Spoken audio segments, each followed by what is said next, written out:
I den her video, der vil jeg vise dig, hvordan man samler en Rubik's Cube. Sådan en her.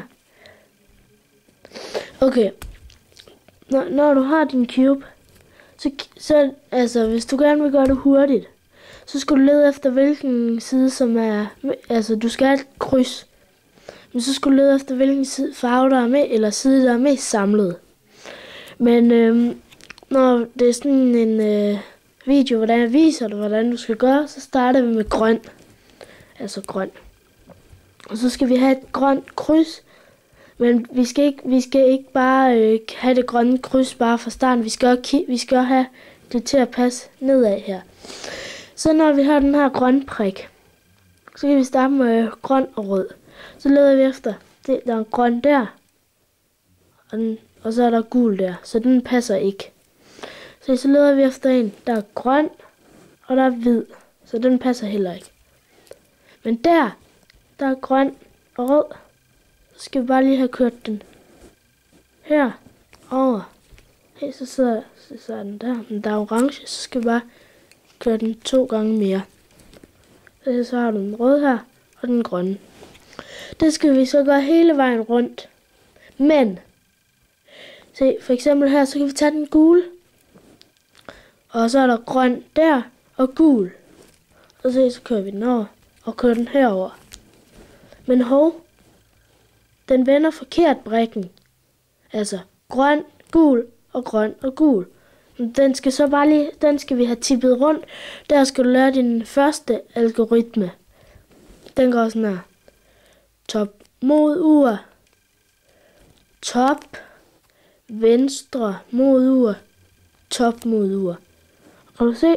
Så er den lige byttet, så er den lige tippet rundt. Så har du det her, og der er ikke sket noget med det røde. Så gør vi det hele vejen rundt. Så gør jeg det lige.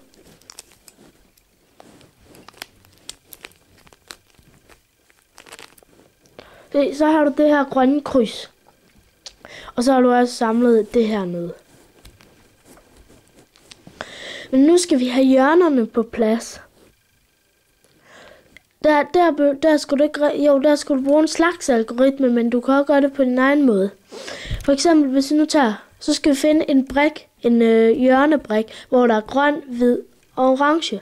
Og der er en der grøn, orange og gul, så den passer ikke. Så kan vi lede videre. Der er grøn, hvid og rød, så den passer heller ikke. Og der er grøn, gul og rød.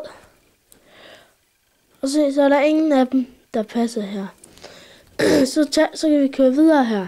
Og så skal vi finde en brik, hvor der er grøn, rød og hvid. Og den sidder jo lige der.